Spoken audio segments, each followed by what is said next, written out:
mesures de restriction de la circulation engagées en raison du pic de pollution. Seuls les véhicules avec la pastille critère 1, 2 ou 3 sont autorisés. Attention, les forces de l'ordre veillent.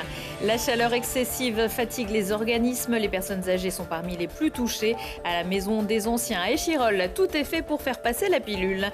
Et puis à quelques jours de la reprise de l'entraînement, les dirigeants du FCG ont fait le point sur la saison de Pro D2 à venir. Objectif, travailler dans la durée pour retrouver l'élite. Bonsoir à tous, bienvenue dans ce JT du jeudi 27 juin 2019. L'essentiel de l'actualité du Grand Grenoble en moins de 10 minutes. C'est toutes les heures à partir de 18h.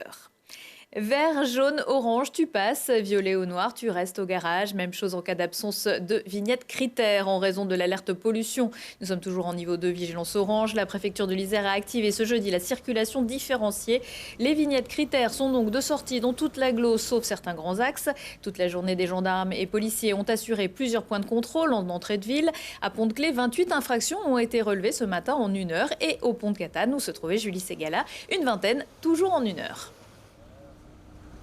Il faut faire la balance entre deux intérêts généraux, celui de la libre circulation d'une part, et d'autre part celui de la santé publique. Aujourd'hui, c'est nécessaire de manière à faire baisser, parce que bien sûr on interdit les véhicules les plus polluants, faire baisser la pollution ambiante et notamment la pollution à l'ozone, qui est la plus visée aujourd'hui. Il y a effectivement beaucoup de contrevenants. Alors, il y a beaucoup de gens qui respectent les obligations qui sont les leurs et c'est à saluer parce qu'il y a un travail citoyen derrière. Mais il y a aussi des contrevenants, des gens qui s'en fichent et ceux-là, on est là pour aujourd'hui les arrêter, on est là pour les verbaliser, leur faire comprendre et diffuser ce message qu'aujourd'hui on est passé à une autre étape.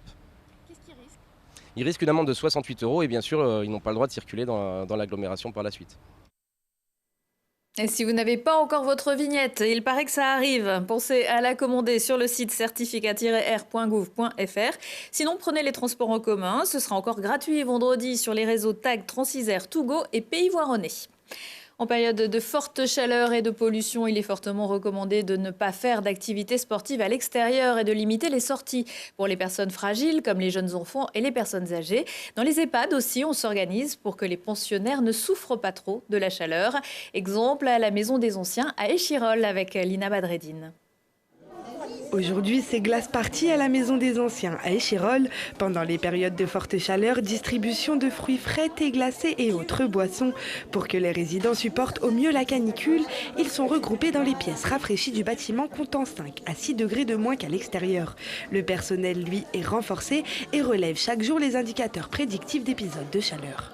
Nous surveillons qu'il y ait des tenues adaptées pour chaque résident à ces fortes chaleurs, que toutes les mesures sont en place au niveau notamment de leur logement, que les volets soient bien fermés lors de la journée, qu'on puisse un petit peu ouvrir la nuit, si les températures baissent un petit peu pendant la nuit. Nous préparons l'été bien avant les périodes de forte chaleur avec un plan de prévention et de vérification de nos équipements, de nos approvisionnements, de lister les résidents éventuellement plus fragiles que les autres, de s'approvisionner en perfusion si on a besoin, en glace et d'adapter nos menus aussi à la forte chaleur. Un des principaux risques des fortes chaleurs est la déshydratation. Elle se repère par une diminution de la quantité des urines, des modifications du comportement qui peuvent aller de l'agitation à la somnolence, une augmentation de la température, une sécheresse de la bouche, des yeux secs et une perte de poids. Attention tout de même à ne pas trop boire et se retrouver au contraire en hyperhydratation. En période caniculaire, la vigilance est de rigueur. Pathologies qui peuvent être majorées. Donc il y a toute cette surveillance au niveau des traitements aussi médicamenteux qui est effectuée par leurs médecins traitants, les infirmières qui sont tous en lien du coup pour assurer un bon suivi médical auprès des personnes âgées.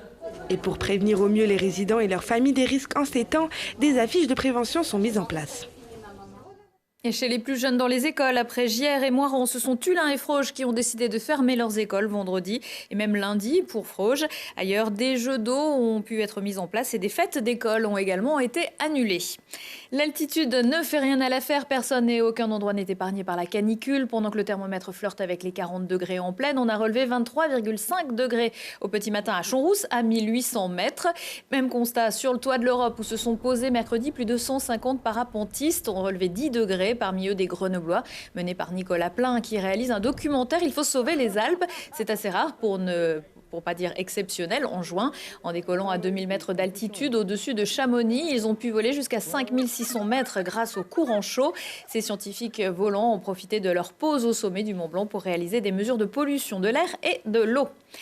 Ce sont dans un verre qu'elles s'envolent, les bulles de la petite mousse, fort d'une communauté de 130 000 personnes, 25% de Parisiens, 3% de Grenoblois. La petite mousse, d'abord vendeur puis brasseur et créateur de bière, ajoute une nouvelle corde à son arc. L'entreprise, dont le siège est basé à Échirolles, a ouvert il y a quelques jours un bar à Grenoble, au bout du Courberia, pas très loin du magasin et de la Belle Électrique. Une aventure rendue possible grâce à une levée de fonds de 500 000 €, Laurie Baillet. De la fourche à la pinte au comptoir, l'entreprise Une Petite Mousse a ouvert en avril dernier son premier établissement grenoblois dans le quartier Bouchaillé-Vialet. Un bar-restaurant, un temple de la bière artisanale et locale, avec plus d'une trentaine de bières à déguster, dont 7 bec pression fait maison. Une Petite Mousse, l'entreprise mère, à savoir l'envoi de box mensualisés, ça a commencé en 2013, donc avec le fondateur Jonathan Bonzi. Donc après, en 2017, s'est ouverte la brasserie Une Petite Mousse à Échirolles, sur la zone de Comboire. Ensuite, on a décidé d'être indépendant en termes de ressources, en fait, de matières premières, d'où la houblonnière bio qui a pris naissance en 2017 également sur Saint-Martin-du-Riage et Volnavé-le-Bas. Et en 2019, le comptoir Une Petite Mousse, donc le bar Une Petite Mousse ici. L'entreprise Une Petite Mousse emploie 30 personnes, dont 10 ici. Aux commandes Léo et Danil, ils concoctent une carte couleur locale avec des producteurs régionaux. On utilise la bière comme un prétexte, à la fois pour rassembler, nous, toutes les valeurs qui nous caractérisent chez Une Petite Mousse, c'est-à-dire on fait du local, on prend des produits locaux et on valorise finalement notre région, Grenoble et ses alentours. On a fait le choix également dans la même continuité, de travailler des vins qu'on appelle des vins sains, qui sont des vins qui n'ont aucun ajout de sulfite et qui sont cultivés de manière bien plus nature que même certains vins en biodynamie. Concours de brasseurs amateurs, beer pairing, blend test, jam session, concert. Le bar Une Petite Mousse veut encourager la scène locale et propose également des animations toute la semaine. Et parce qu'il n'y a pas que la petite mousse sur la planète bière iséroise, la 2e édition des Brasseurs de Saveurs aura lieu ce vendredi de 17h à 22h sur la place Saint-Bruno avec plusieurs brasseurs locaux, des dégustations gourmandes et de la musique.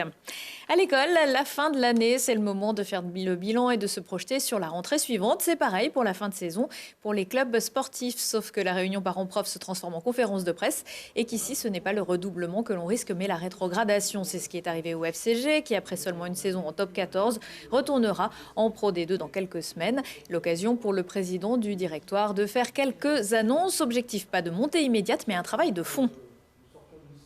Notre but est de consolider le club à 3-4 ans au plus haut niveau. Donc là, on avance. Maintenant, on démarre une nouvelle saison. On a digéré. On a beaucoup d'enthousiasme et on a une équipe absolument très, très compétitive. Qui nous permettra de vous redonner au public grenoblois du plaisir, des victoires et d'aller chercher cette qualification qui peut être significative et précurseur de plein de choses positives ensuite. Je lance un appel aux fans, au public, aux sponsors qui sont présents. Continuez à être présents, continuez à nous rendre puissants, continuez à faire que nous atteindrons à terme nos objectifs. Je veux dire, seul on n'y arrivera pas, on y arrivera tous ensemble si on veut que Grenoble soit, dès que possible, pérenne au plus haut niveau et reste au plus haut niveau. Et ça, c'est ce qui est le plus important. Le FCG reprendra l'entraînement lundi. Ce sera le retour de l'ex-capitaine Fabien Gillenbacher qui se penchera sur le jeu au pied en tant qu'intervenant extérieur. Et puis la Coupe du monde féminine de football, c'est terminé au Stade des Alpes, mais la compétition continue. Pour voir le quart de finale au frais entre la France et les États-Unis vendredi, un écran géant sera disposé dans le Palais des Sports de Grenoble. Des brumisateurs ont été installés, entrée gratuite à partir de 19h, coup d'envoi à 21h. Prochain rendez-vous avec l'actu dans 1 heure et en replay sur télégrenoble.net. On se quitte avec quelques-unes des œuvres du Grenoble Street Art Fest réalisées ces derniers jours et compilées par Laurie Baillet. Belle soirée à tous.